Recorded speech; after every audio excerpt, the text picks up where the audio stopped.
You wake up every morning already defeated. Before your feet touch the floor, you've checked your phone 17 times. Before you've taken a full breath, you're already anxious about the day ahead. You move through life reacting to emails, to opinions, to the weight of expectations you never agreed to carry. You are busy, exhausted, overwhelmed, and yet, deep down, you know something is fundamentally wrong. You are not living, you are being lived. 2,000 years ago, a man sat in a military tent on the frozen borders of the Roman Empire. Around him, war, disease, betrayal, the weight of an entire civilization resting on his shoulders. Marcus Aurelius, emperor, commander, the most powerful human being alive, faced pressures you and I cannot even imagine. And yet, in that tent, by candlelight, he wrote something that cuts through time itself. You have power over your mind, not outside events. Realize this, and you will find strength. Not motivation, not inspiration, strength. This video is not for people seeking quick fixes or morning mantras. This is for those who are exhausted by the shallow noise of modern self-help. For those who sense that real power, true, unshakable power, has nothing to do with control over others, and everything to do with mastery over oneself. If you're ready to reclaim authority over your inner life, hit that like button now. It tells the algorithm that this kind of depth matters. And subscribe to Stoic Thoughts, because we're building something different here. A place where ancient wisdom meets the brutal realities of modern existence. Let's begin. Marcus Aurelius never intended for anyone to read his words. The private journals we now call meditations were never meant to be published, never written for acclaim or legacy. They were survival notes, a guidebook he wrote to himself, for himself, in the darkest moments of his reign. Think about that for a moment. The most powerful man on earth, writing reminders about humility, about mortality, about staying calm when everything around him was falling apart. Why does this matter to you, here, now, in the 21st century? Because the chaos hasn't changed. Only the costumes have. You are not fighting barbarian invasions, but you are fighting battles every single day. Battles against distraction, against comparison, against the voice in your head that says you're not enough, not successful enough, not disciplined enough, not in control. You scroll through curated lives and feel the sting of inadequacy. You chase goals that were never truly yours. You react to provocations from people whose opinions should mean nothing to you. And in all of this, you have forgotten the one thing Marcus Aurelius knew with absolute certainty. The only territory you can ever truly govern is the space between your ears. Not your reputation, not your bank account, not other people's perceptions, your mind. That's it. That's the only empire that matters. This video is a deep excavation of that principle. We're not skimming the surface. We're going into the core of what it means to build what the Stoics called the inner citadel. A fortress of calm reason and unshakable strength that no external event can penetrate. Before we continue, drop a comment below. Where are you watching from, and more importantly, what do you hope to gain from understanding Stoic philosophy? I read every single comment, and your engagement helps this message reach others who need it. Now, let's enter the mind of an emperor. Marcus Aurelius returned to one idea obsessively throughout his life. It wasn't complex. It wasn't mystical. It was brutally simple. There are things within your control and things outside of it. And wisdom is knowing the difference. Listen carefully, because this is where most people waste their entire lives. You do not control what other people think of you. You do not control the economy, the weather, the traffic, or whether you get promoted. You do not control if someone betrays you, misunderstands you, or chooses to be cruel. You do not even control your own body's ultimate fate: disease, aging, death. These things will happen regardless of how much you worry, plan, or resist. So what do you control? Your judgments, your responses, your interpretations, your choices in each present moment. That's it. And that's everything. Most people reverse this equation entirely. They spend 90% of their mental energy trying to control externals, other people's behavior, outcomes, circumstances, and almost no energy governing their own minds. This is why they suffer, not because life is hard, but because they are fighting battles they can never win. Marcus Aurelius knew this intimately. He was surrounded by senators who plotted against him, generals who disobeyed orders, plagues that killed thousands, wars that seemed endless. He could have spent every waking moment consumed by rage, fear, or frustration. Instead, he chose a different path. He asked himself constantly, "Is this something I can control? If yes, act. If no, accept and move forward." This is not passive resignation. This is active wisdom. It's the difference between a tree that breaks in the storm and one that bends with the wind.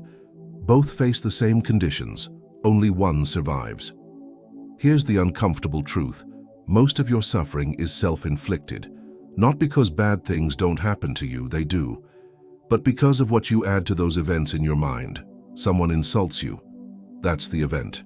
But then you replay it 17 times, imagining what you should have said, building resentment, letting it poison your evening, your sleep, your next day. The insult lasted 5 seconds. You extended it for hours. Marcus Aurelius observed this pattern in himself and wrote, "Choose not to be harmed, and you won't feel harmed. Don't feel harmed, and you haven't been." Read that again, slowly. He's not saying deny reality or pretend pain doesn't exist. He's saying that between the event and your suffering, there is a space. In that space lives your interpretation. And your interpretation is the only thing that determines whether you are destroyed by circumstance or made stronger by it. This requires vigilance, constant, patient vigilance over your own thoughts.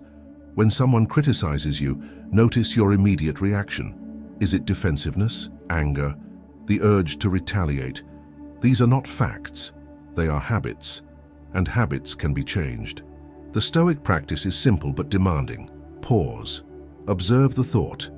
Ask yourself if it serves you, if it moves you toward the person you want to become, or away from it. Then choose your response consciously, rather than reacting automatically. This is mastery. Not controlling other people, controlling yourself.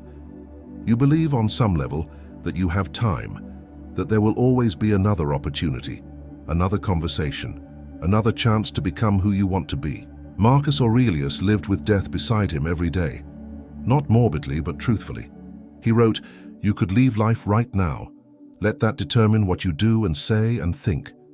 This is not meant to frighten you. It's meant to wake you up. How many hours have you wasted this week on things that deep down you know don't matter? Scrolling mindlessly, arguing with strangers online, worrying about hypothetical scenarios that will never happen.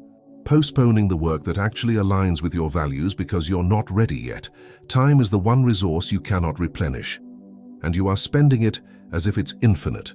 The emperor who commanded legions, who had access to every pleasure and distraction imaginable, chose to spend his evenings writing about virtue, discipline, and death, because he understood that luxury and power are meaningless if you waste the days you're given. This is not about productivity hacks or optimization. This is about alignment. Are your daily actions consistent with what you claim to value? Or are you living in a fog of distraction, telling yourself you'll start tomorrow? Tomorrow is not guaranteed. You will encounter difficult people today. Tomorrow, for the rest of your life, selfish people, dishonest people, people who misunderstand you, undermine you, or actively work against you. Marcus Aurelius dealt with this constantly. Traitors in his court, generals who ignored commands, citizens who blamed him for problems beyond his control. He could have grown bitter, paranoid, cruel. Many emperors did. Instead, he reminded himself every morning, "When you wake up, tell yourself, today I will meet people who are meddling, ungrateful, arrogant, dishonest, jealous, and surly. They are like this because they don't know the difference between good and bad." Notice what he's doing here. He's not pretending these people don't exist or that their behavior doesn't matter. He's preparing himself mentally. He's refusing to be surprised or outraged by human nature. And crucially, he's recognizing that their behavior comes from ignorance, not malice. This changes everything. When someone is rude to you, you have a choice. You can take it personally, internalize it, let it ruin your day. Or you can recognize that they are acting from their own confusion, their own pain, their own lack of understanding. Their behavior is about them, not you.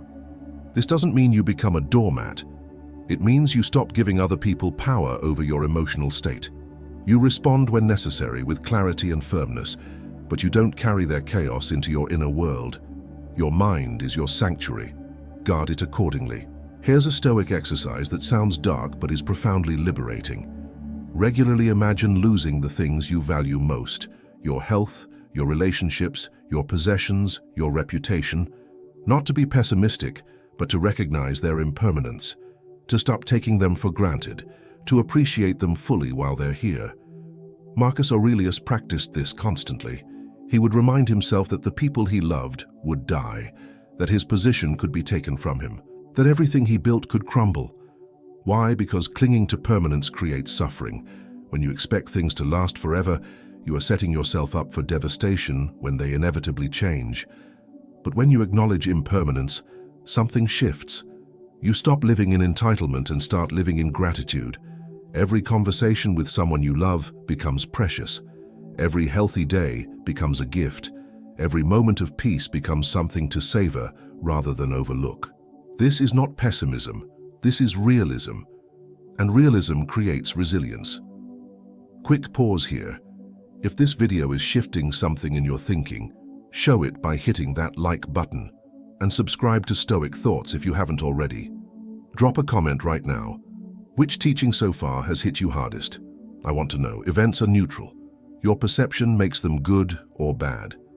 This is one of the most radical ideas in Stoic philosophy, and it's one Marcus Aurelius returned to again and again.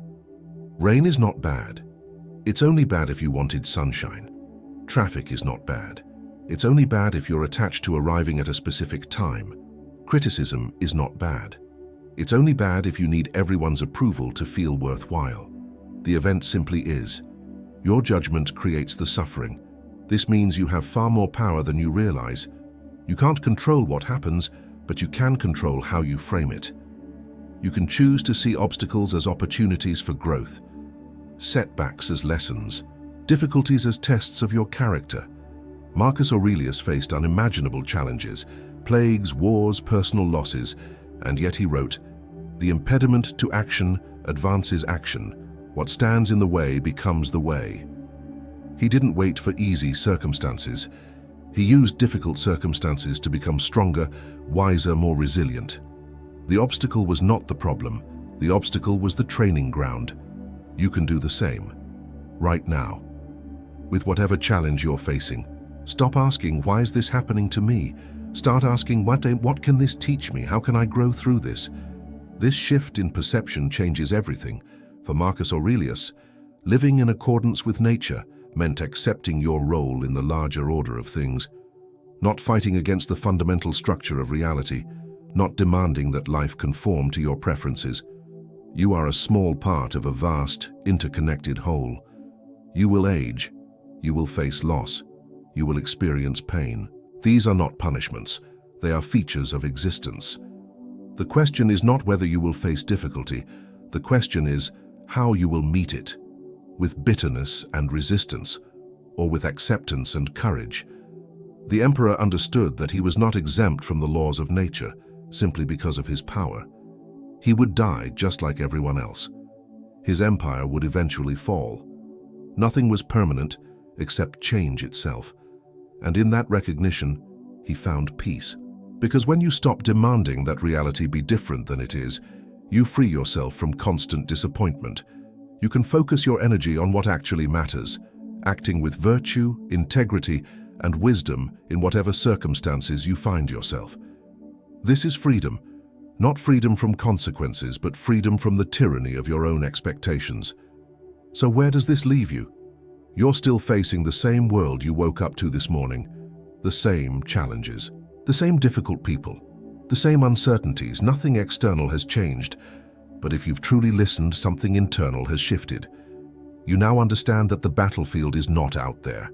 It's in here, in the space between stimulus and response, in the choice you make about how to interpret events, in the daily practice of governing your own mind rather than being governed by circumstances. Marcus Aurelius spent his entire life building this inner citadel, not because it was easy, but because it was necessary. Because he understood that external power without internal discipline is just chaos waiting to implode. You don't need to be an emperor to apply these principles. You don't need perfect conditions or ideal circumstances. You need commitment. Daily, unglamorous commitment to noticing your thoughts, challenging your reactions, and choosing wisdom over impulse. This is not a one-time revelation. This is a lifetime practice. There will be days when you fail, when you react instead of respond, when you let externals disturb your peace. That's human. The practice is not perfection. The practice is returning, again and again, to the principles that anchor you. Ask yourself before you sleep tonight, did I live according to my values today? Did I let externals control me? Or did I maintain sovereignty over my mind? Did I act with reason and virtue? Or did I react from fear and ego? These questions are your compass. They will keep you oriented when everything else is uncertain. Marcus Aurelius is long dead. His empire has crumbled. His name survives only in history books.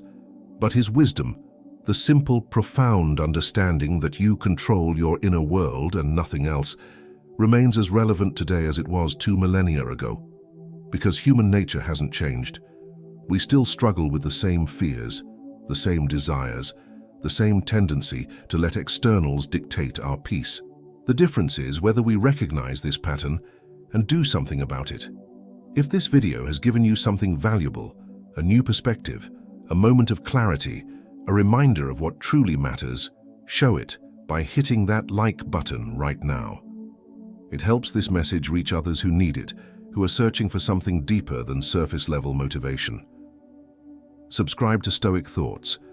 We're building a community of people committed to ancient wisdom in modern life, to self-mastery over self-promotion, to depth over distraction. And leave a comment below with one thing you're taking away from this. What will you practice today?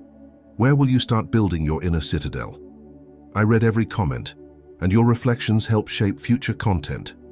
Remember, the goal is not to know these ideas intellectually. The goal is to live them, to test them in the fire of daily existence, to become someone who cannot be shaken by external chaos because you've built something unshakable within. That work starts now, not tomorrow, not when conditions are perfect, now. Thank you for investing this time in yourself. Thank you for seeking depth in a shallow world. Stay strong, stay stoic. This is Stoic Thoughts. I'll see you in the next one.